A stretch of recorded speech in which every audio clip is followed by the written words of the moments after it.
Cool. Hello, everyone. My name is Wesley. This is Woo Can Cook.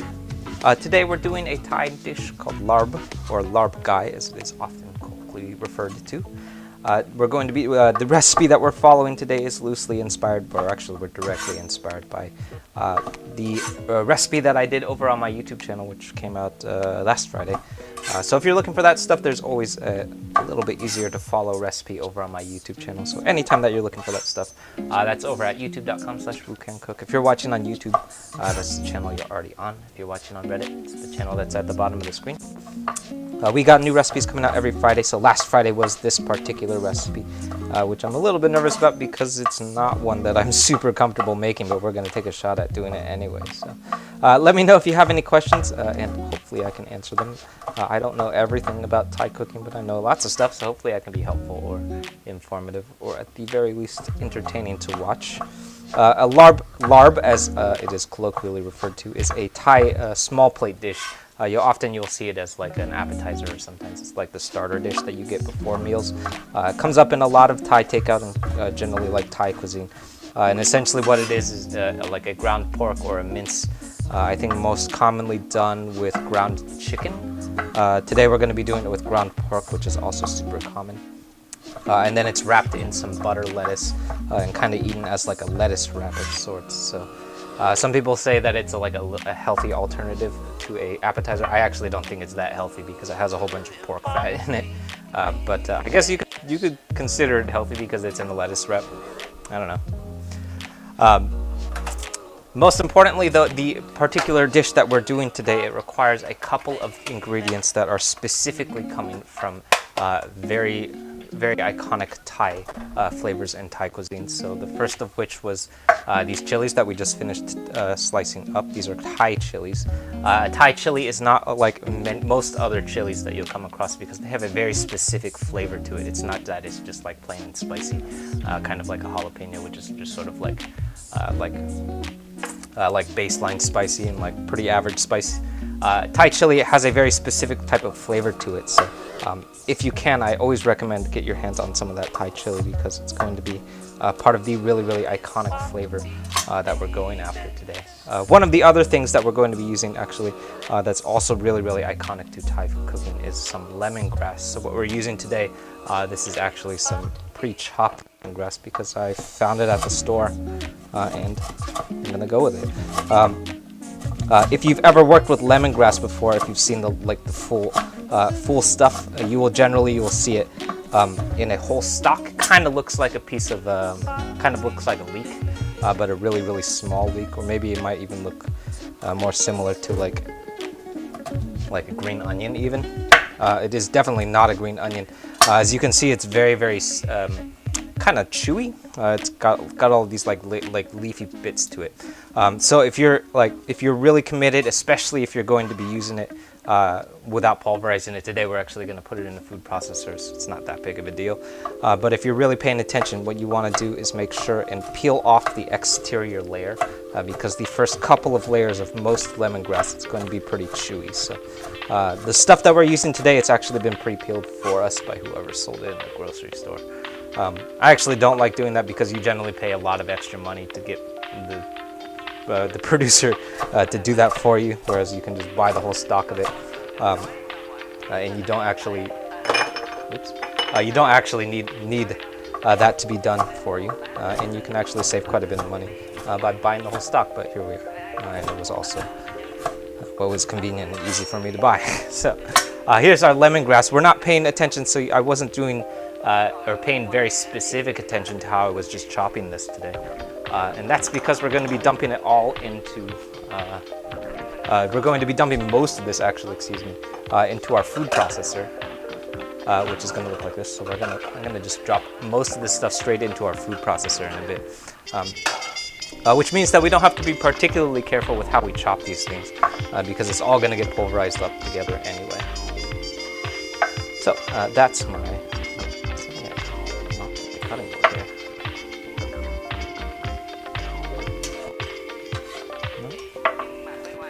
Just tripping. Cool. So that's our lemongrass. And then we have two other very iconic flavors that we're using today. The first of which is going to be some kefir lime leaves. So I do have a couple of these that are, these are not looking the freshest, but we can still pick a couple of these out.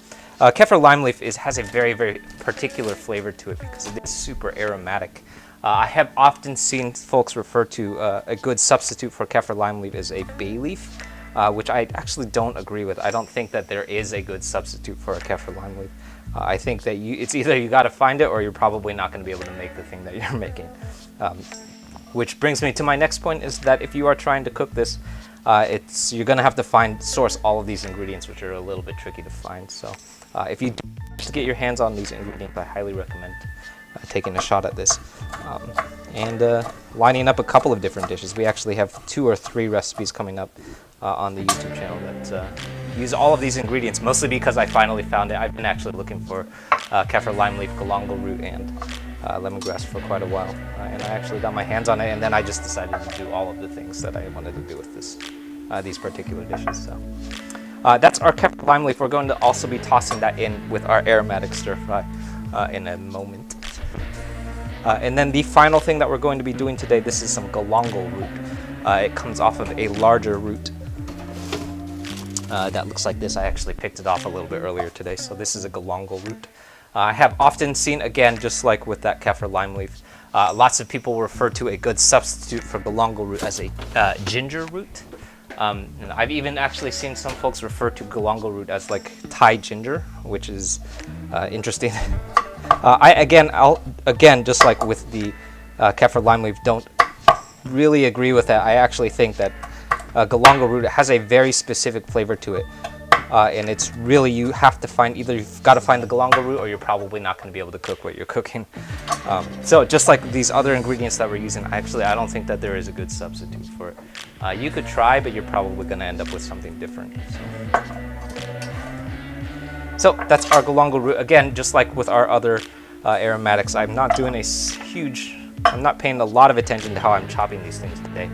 Mostly because they're all going to go into our food processor in a minute. So we don't actually have to be too careful because it's not going to matter.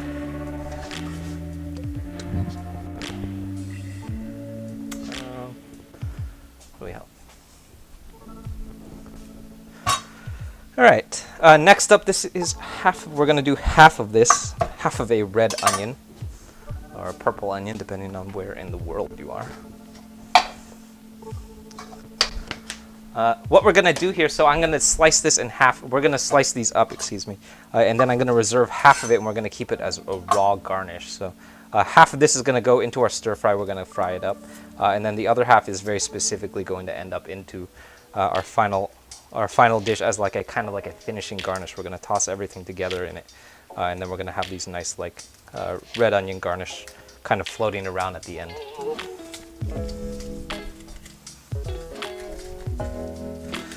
Alright, so what we're going to do is I'm going to also cut off some of this that's not looking super hot. So I'm going to remove both the root and the tip end, and then we're going to give onions a slice down the center.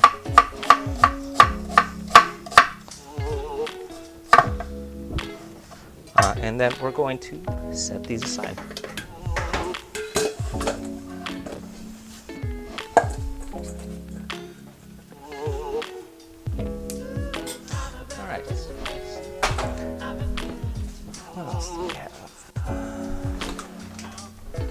Alright, so last up is going to be our butter lettuce. So if you've ever come across butter lettuce before, it always is generally sold, I think pretty generally, with the root still attached. So you'll generally see this part still attached.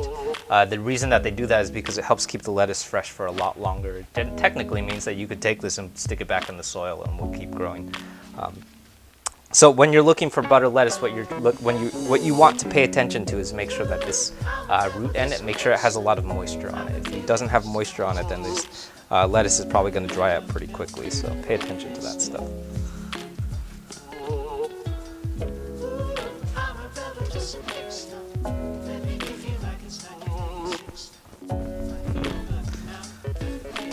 All right, so I'm picking off the largest pieces of butter lettuce that I can, generally paying attention to the shape and size of the white portion, because that white portion is going to be the part that we use to sort of like cup the lettuce in. So make sure that we're getting the biggest pieces that we can find there.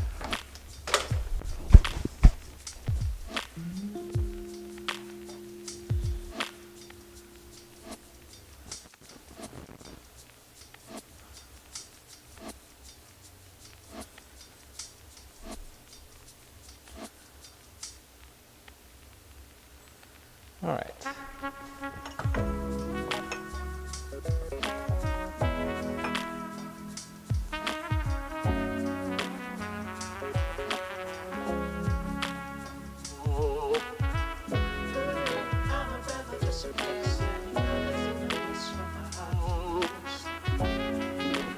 Cool, so that's our butter lettuce. I'm gonna give this a quick rinse.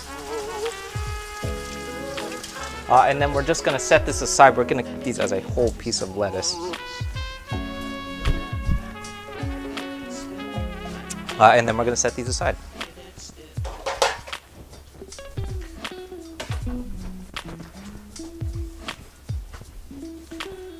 All right.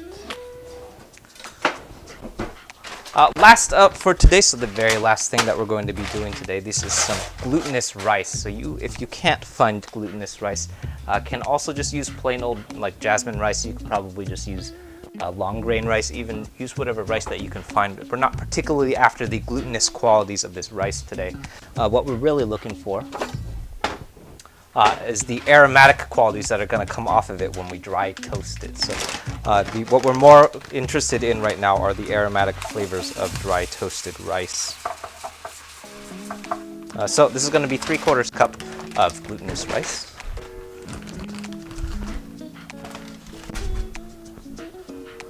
And then we're going to head over to the stove.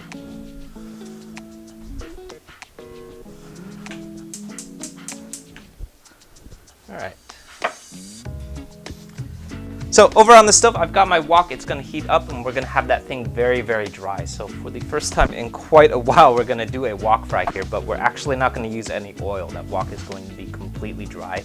And then we're going to dry toast all of the aromatics that we just chopped up. So we're going to start with our rice, then we're going to add our galangal root, kefir lime leaf, and that lemongrass, and then we're going to give everything a dry toast. So what's going to happen when you dry toast aromatic things like rice or galangal root or any of those aromatics, all of the aromatic qualities from it start to bloom out. So we do a very, very similar thing whenever we work with things that are going to be like spices. So we do similar things with like chili, anything that's in a chili powder and a curry powder, stuff like that. So coriander, cinnamon, all of these things, they're very, very common. What we will do is throw them into a dry saute pan and then give them a toss in that dry heat. And that blooms out all of their aromatic qualities. So we're going to do a very similar thing today, except instead of doing it with a single 1 or 2 pieces of cinnamon stick, we're going to do it with an entire 3/4 cup of rice. And it's going to bloom out all of these nice aromatic qualities for us. So there's my rice going in.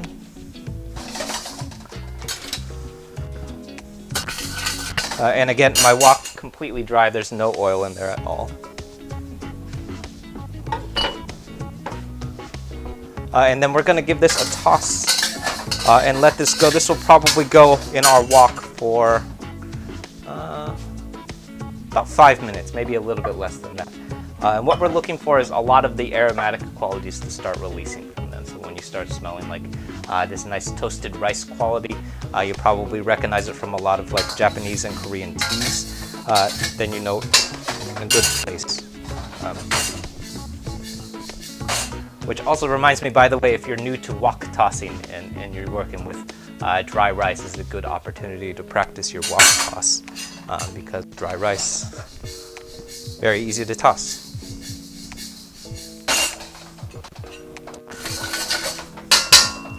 Cool. So I'm going to let that go, take about 5 minutes, and we're going to pay attention to the general color and consistency of that rice.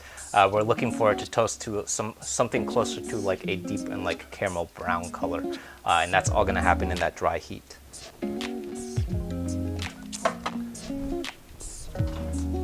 All right.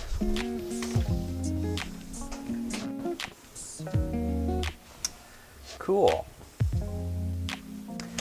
Hello to everyone just tuning in. My name is Wesley. This is Woo Can Cook. If this is your first time tuning in, we're here every Monday, Tuesday, and Thursday at 6:30 PST. Actually, we weren't here on Monday yesterday, but Tuesdays and Thursdays for sure, and usually Mondays, Tuesdays, and Thursdays at 6:30 PST, with new recipes out over on my YouTube channel every Friday. So if you're already tuned into the YouTube channel, we've got new stuff coming out every Friday. Last Friday, we came out with the recipe for a larb gai, or a larb, which is a Thai small plate dish that you'll generally will probably get as part of like an appetizer, or maybe as like part of like a family style dining. You might get the larb as a side next to like some noodles or something. And essentially what it is it's a ground mince stir fry that's done with an aromatic rice powder, which is what we're toasting right now. Also making sure that it doesn't burn. It's a ground mince that that's seasoned with a dry rice powder with a couple of other aromatics, and then we're going to toss that in with some fish sauce and then serve it with some inside of a butter lettuce wrap. So generally, also I've seen this thrown around quite a bit. If you come across like lettuce wraps in a lot of like Asian fusion places like P.F. Chang's, I know P.F. Chang's for sure has something very similar to this. If you see a lettuce wrap come up in Asian cuisine, it's most likely it's referring to this. It's referring to larb. So if you have any questions, feel free and drop those in the chat. I don't know everything about larb, but I know lots of stuff, so hopefully I can be helpful. What else? Oh yeah. As always, those recipes, they live over on my YouTube channel. We also have a whole schedule of live streams that live over there as well. So if you want to know what we're going to be cooking next, that's a good place to start. All right.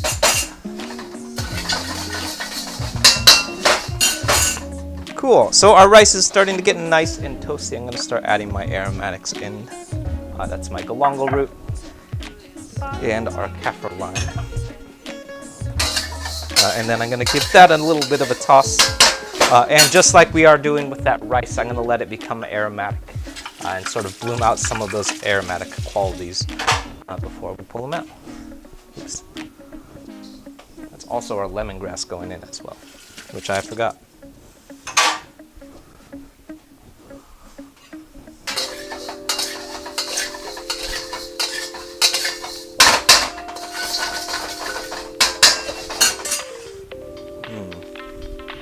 Camera is frying. That's not good. All right. Sharkzoo, did I get this recipe from the internet? Yeah, I kind of like cobbled it together from a bunch of different sources. Let's see, let me find that recipe.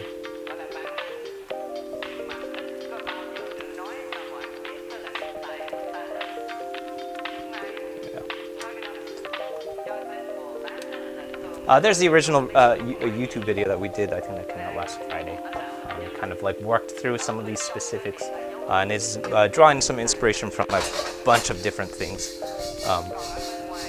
from a bunch of different sources. I don't think I saw any of them doing it in a wok, but you definitely don't have to have a wok in order to do this. I want to say that most likely you won't see this done in a wok probably. Could you use brown rice? You could probably use brown rice. I would say you could probably use any kind of rice that you can get your hands on. But what we're really looking for is the aromatic quality that comes when you toast rice. So in my experience, I think that will probably work best with either glutinous rice or long grain or jasmine rice. Any of those that have like really nice long structures to the grain. But yeah, if you have brown rice, it will probably taste pretty good.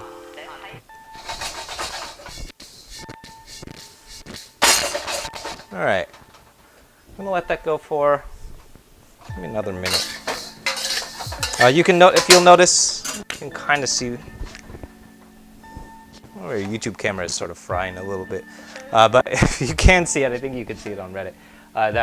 The rice color, it's starting to turn like a dark brown. That's because it's starting to toast a little bit. So that's what we're paying attention to. Is we want this rice to be nice and toasty. So. Over on YouTube, it's sort of blowing out a little bit, which is not nice. All right. Anyway, that's looking nice. We're going to pull that off of our heat here.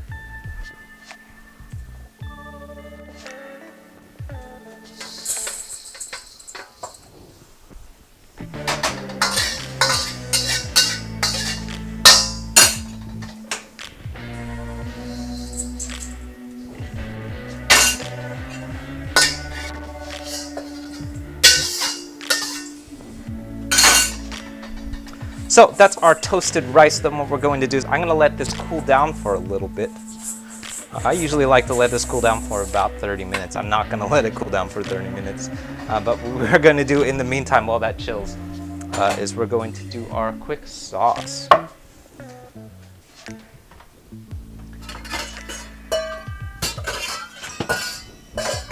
So, unlike many of the other stir fries that we have done in this series, usually there's a very, very complicated sauce base that includes quite a bit of soy sauce or something similar. Today, our sauce base is going to be very, very simple. It's just going to be a little bit of fish sauce. So this is going to be 2 tablespoons of fish sauce. And then followed by a little bit of lime juice. I actually only have a little bit. Usually if I was paying attention, this should be about half of a lime. I think today we're going to go with, it's going to be about 1/4 of a lime.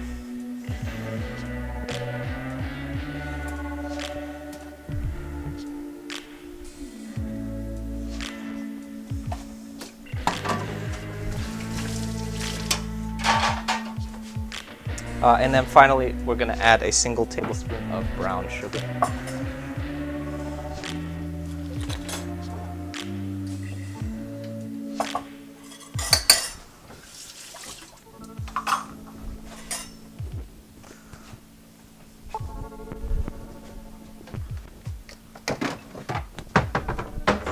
And then I'm going to give all of this a toss until that sugar starts to dissolve. And a pinch of salt.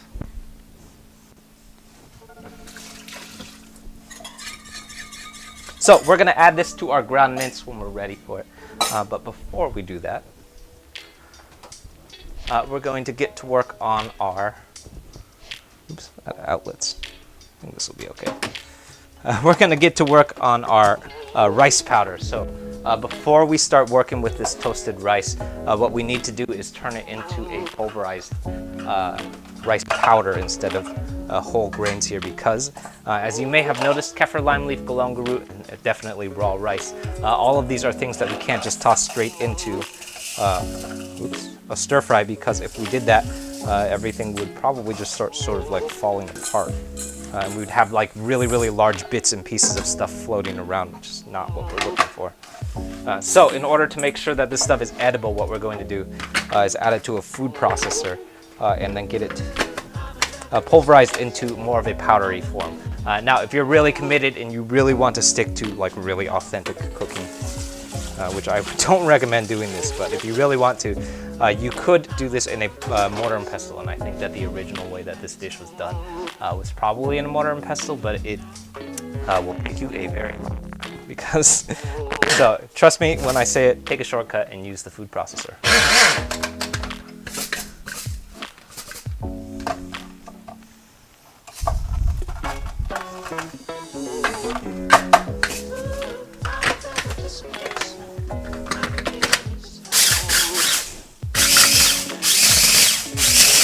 So just like any time that we're using a food processor, what we're going to do, so what we don't want to do, and very importantly, what we don't want to do is hold the button down like this. If you do that, what's going to happen is that blade that's in the food processor is going to start heating up. And then what will happen is, as you start building up heat in that food processor, is essentially going to continue to cook things in your processor. So especially if you're doing things like a crema of the eggs that are in your food processor, stuff like that, things that will cook on very, very gentle heat. You want to make sure that you're not holding that button down, because what will happen is you're going to eventually turn your eggs into scrambled eggs. You're going to like start curdling your milk, stuff like that. All things that we don't want to do. So especially with this rice powder, because it will continue to toast. So what I like to do is usually about like 2 to 3 second pulses. And occasionally give it a little bit of a shake to keep things from moving around nicely.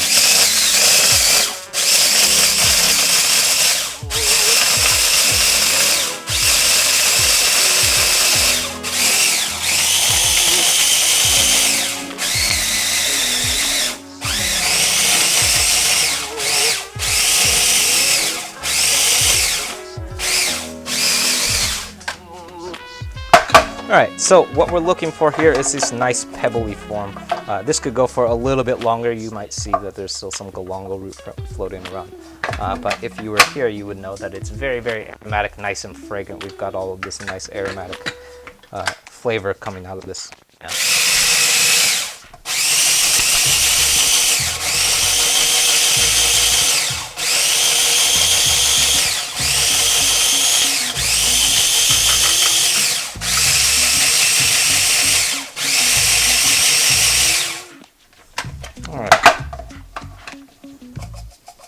Yeah, that ought to do it.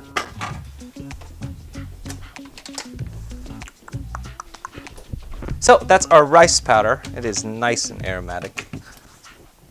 Then what we're going to do is we're going to set this aside. This is going to go straight into our wok with our ground pork once it starts stir frying. So I'm going to get my wok going, and then we're going to add our ground pork in next. Yeah.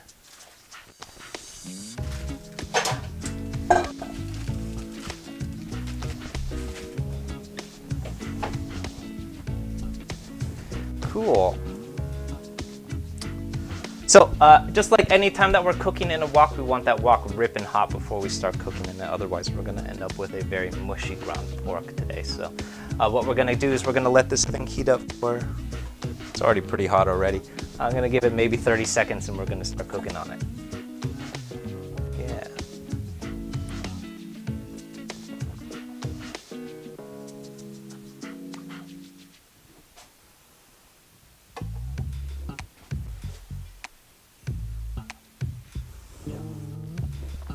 Cool. So finally we're getting to our oil here. So this is we're going light on the oil because we're using ground pork. So anytime that I'm working with a fatty cut of ground meat, so today we're using ground pork, has lots and lots of fat in it.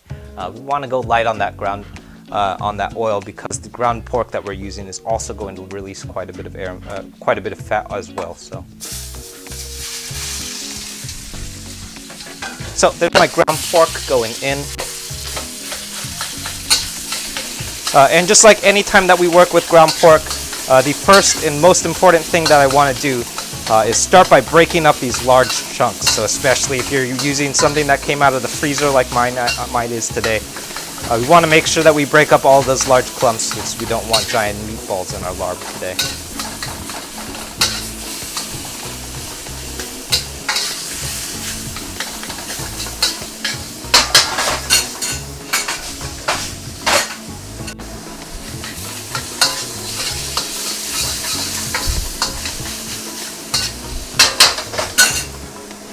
A little bit more oil here.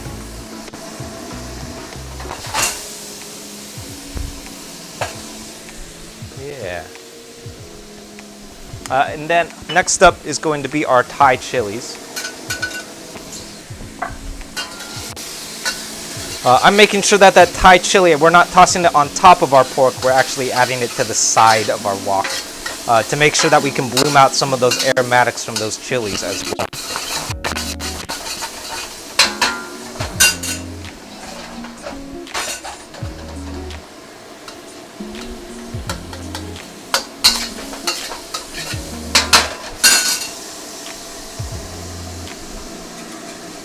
And then last up, this is our fish sauce mixture going in.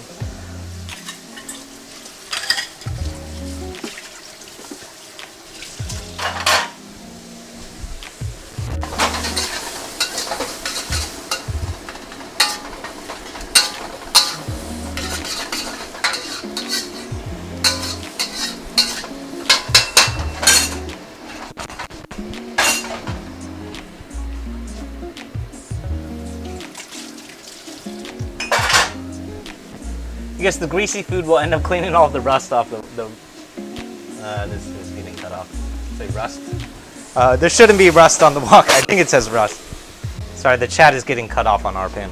But I think it says rust. It's actually not rust. So if you're working with a carbon steel wok, which is what this is, carbon steel carbon steel will rust, but that's not what's discoloring the wok. That's coming from the patina of using the wok. So over time, that's what will happen to your wok. Is it develops that nice patina, and that's what creates the non-stick surface in carbon steel, is all of that patina. So when it's brand new, it will be nice and shiny, But if you've ever used a brand new carbon steel wok, or really anything that's brand new and made out of carbon steel, you will know that everything sticks to it, and it sucks because you'll have this very, very sticky surface, which is really, really hard to work with. So that patina, when we're working with a carbon steel wok like this, very, very important. Otherwise, everything's going to stick to it, and it's going to be really, really annoying and super frustrating.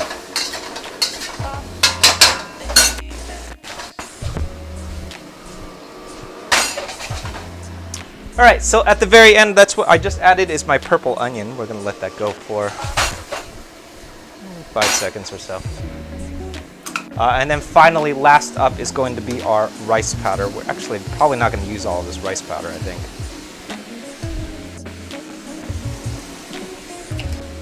I'm going to do, that's about 3 tablespoons worth.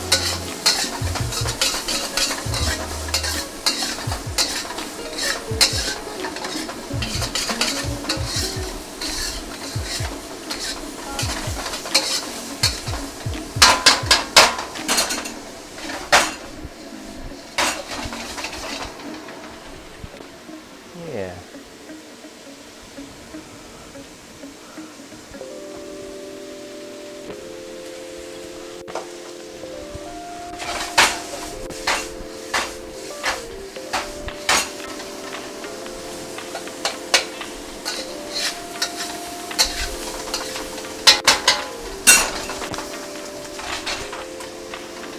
All right, so that's nice and fragrant. I think we're about there.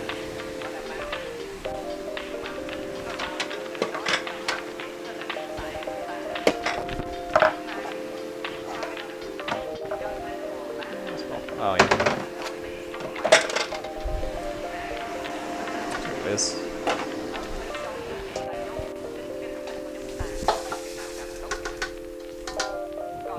Oh, so, okay, excuse me.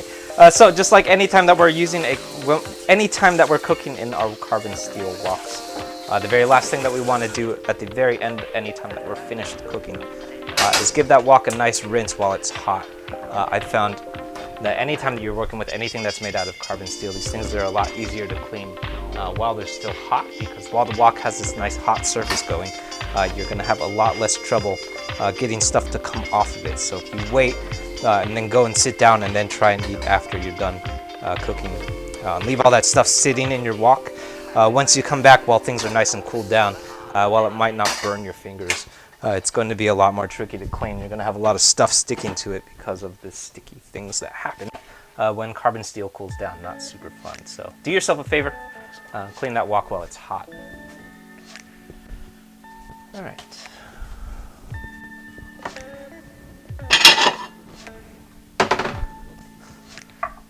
Add a marijuana bud. Yeah, we can do that.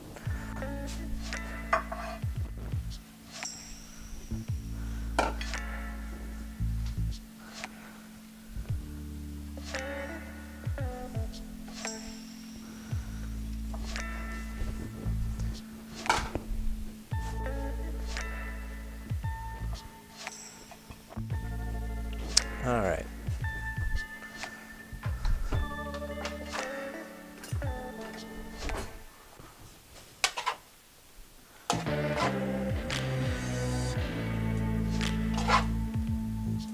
So I'm adding this. This is to my butter lettuce that we have going here.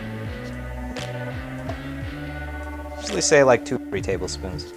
You want to make sure that you don't overfill these because it will be really hard to eat.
Healthy, yeah. I don't know how healthy it is. Healthy-ish. Let's call it healthy-ish. I guess you could consider it healthy because it's wrapped in a piece of lettuce, but you're still eating a whole bunch of fatty ground pork. So I don't know I would necessarily call it healthy, but it's healthier than like a stir fry, I guess. But yeah, if you want to pat yourself on the back for eating healthy, then sure, healthy. Cool.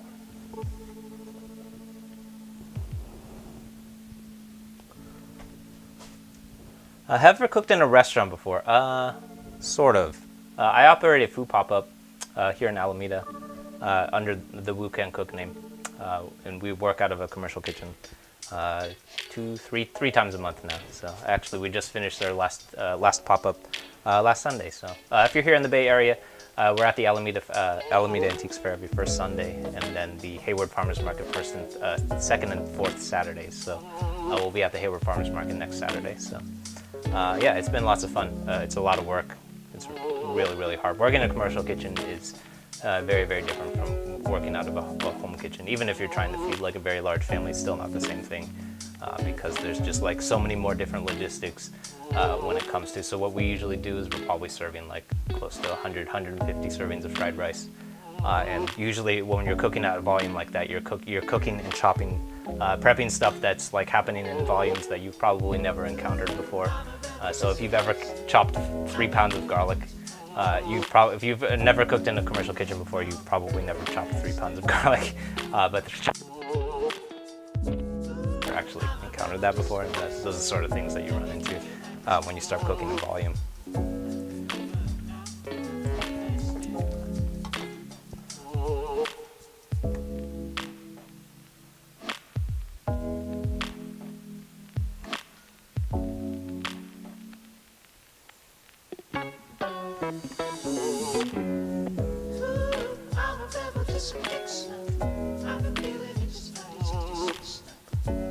Cool. Do I have any tequila in my kitchen? I will take a shot with you, but I don't think I have tequila in my kitchen. No, I don't. I'll take a shot of whiskey though.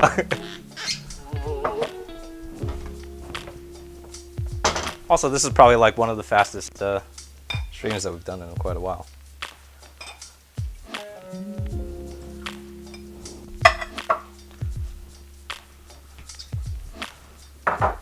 Tequila. Yeah, there's usually tequila in the kitchen. I actually don't know where it is right now. Cheers, Kevin. Thank you. Cool. Ooh, sorry, I moved away from the Reddit chat and now there's things happening. Onions are healthy. Yeah, cool. Thank you. Cool. This was for cook with olive oil. Yeah. Did I cook with olive oil? So today we're cooking with peanut oil. Olive oil is pretty much the only thing that you don't want to cook with in a wok fry because olive oil has a low smoke point. So if you tried to cook with olive oil in a wok, because woks are heating up really, really hot, the olive oil would start smoking very, very aggressively, which is not a good thing. And generally what's going to happen if you try to cook with olive oil on high heat, what will happen is first of all, it's going to start smoking, which is not great because you're going to start breathing in that smoke and it's really caustic.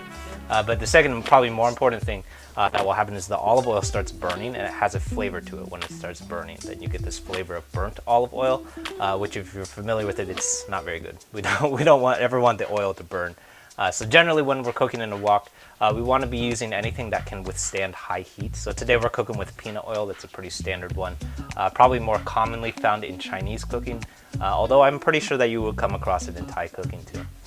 But if you can't find peanut oil, I know that peanut oil is a little bit hard to find if you're not like shopping in Asian markets like I am. You can cook with pretty much anything that has a high smoke point. So I also very frequently will use canola oil. That's actually what we use in the commercial kitchen when we do the pop-ups because you can buy it in really, really large volumes for really, really cheap. So you could use canola oil, you could use vegetable oil. Grapeseed oils, that's my next favorite thing because it's very, very neutral. Generally, if I'm not working with peanut oil, I'm probably looking for anything that has a very neutral quality to it, which again, olive oil is definitely not neutral. It's kind of the opposite. So what I always say is if you're cooking in a wok a lot, peanut oil, it's nice to have because it pairs well with most of the things that you're cooking in a wok, like this, for example. But what I always say is if you are going to cook with peanut oil, I would say you should have at least one other kind of oil on hand for when you're not cooking. Not a neutral oil. Obviously, it tastes like peanut. So if you try and like scramble eggs in peanut oil, it will taste like peanut scrambled eggs, which is not great. Probably still fine, but probably not great. Also, like if you're like, I tried cooking hash browns in peanut oil once, and it kind of had this peanut quality to my hash browns, which is also not super great. So what I always say, if you have peanut oil, if you're going to plan on cooking with peanut oil, you want to work with like peanut oil, and then there should be something else. So what I have in my kitchen is peanut oil, and then I have grapeseed oil, which is what I use if I'm not wok frying. And then the third thing that I always have is olive oil for if I'm like cooking Italian food or something. So, but yeah, good question. Is it possible to cook with peanut oil if you have a peanut allergy? Yeah, I would definitely. If you have a peanut allergy, you should definitely avoid peanut oil because it has like all of the same qualities. So if you like can't eat peanut butter, you should not cook with peanut oil.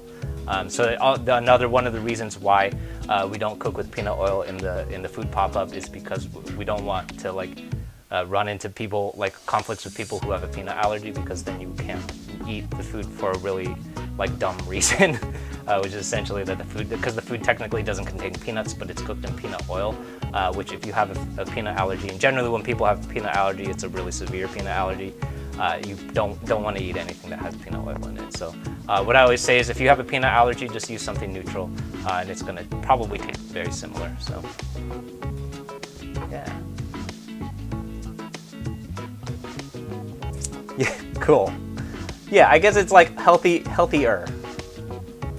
It's like on the healthier side. It's in a piece of lettuce, but also like technically, butter lettuce is not technically healthy. I don't think butter lettuce has nutrition in it at all. Butter lettuce is mostly just like water. It's basically just water. Whereas romaine lettuce has some actual nutrition in it. Butter lettuce is mostly composed of water, which is why when you crush it, it just sort of turns into water.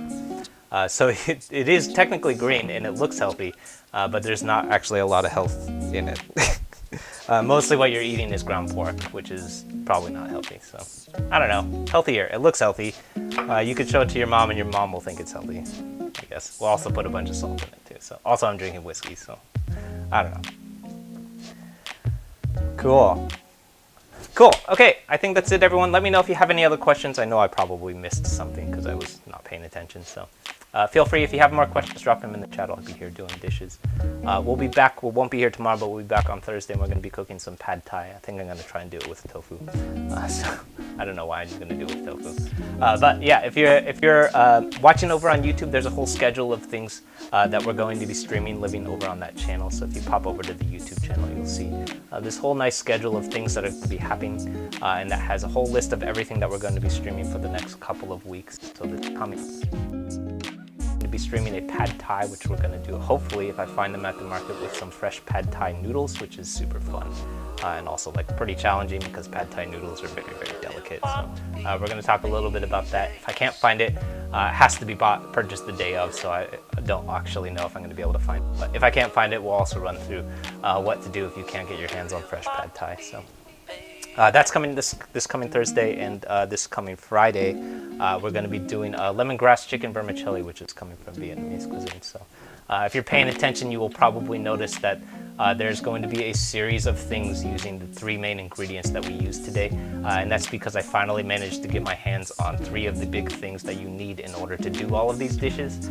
So we're going to be running through a whole bunch of these because it just so happens that I have them, and I wanted to do these dishes before those ingredients went bad. So if you're paying attention, the ones that we got our hands on was some Galangal Root, kefir lime leaves, and some lemongrass, all 3 of which I've been kind of searching for pretty hard. But if you live in Chinatown, those are probably 3 things that don't really come up in Chinese food, so you're probably not going to be able to find them in Chinatown. But I actually ventured out and went to a Thai grocery store. Actually, I think it was at a Vietnamese grocery store, and got my hands on it. So tonight, this coming Friday, we're going to be doing a lemongrass vermicelli, which is coming from Vietnamese cuisine. And then this coming next Tuesday, we're going to be cooking through that live. So cool. Yeah, Selena. Yeah, cool. Thank you. Yeah, definitely check out the YouTube channel. And feed Ham Charles. He's hungry. Hopefully Ham Charles still working. All right. Thanks, everyone. I'll see you soon. Bye.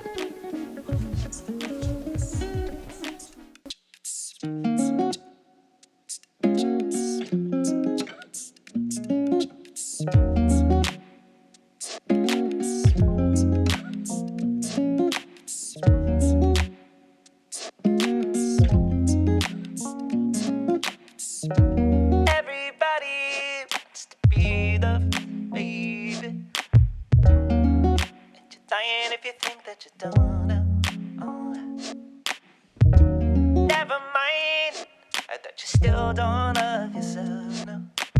You can find it from somebody else, no. Whoa. Everybody's got to go up. Sometimes funny how we shoot the mood. Still, will we fight it, baby? Alright, never mind. Then I found what I'm looking for, baby. Yes, I found it now. Alright, I'm falling in love with love, and it's bringing me down.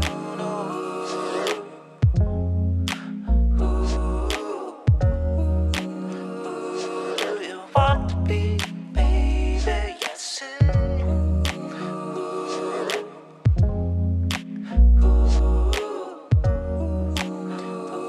do you want to be, baby?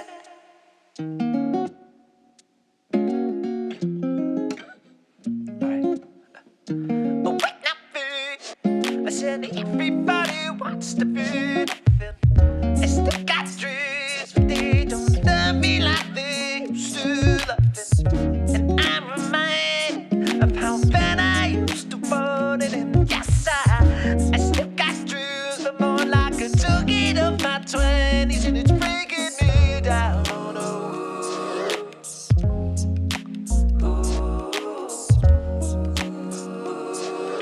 Want to be, baby, yes, sir.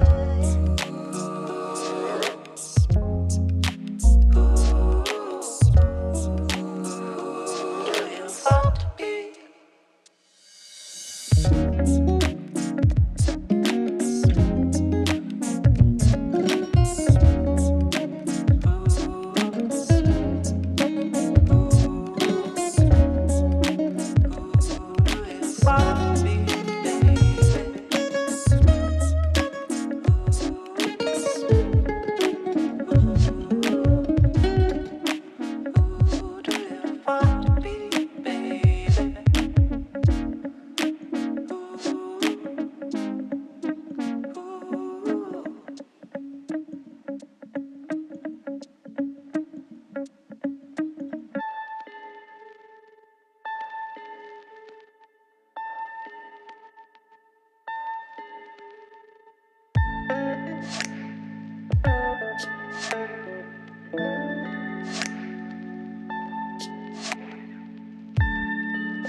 Storm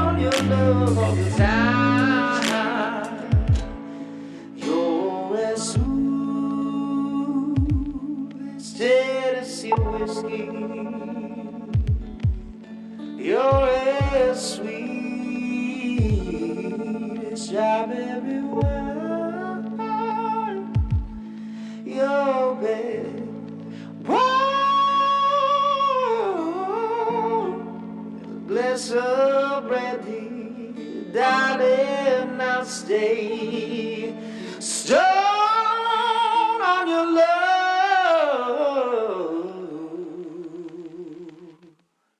all the time.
Nothing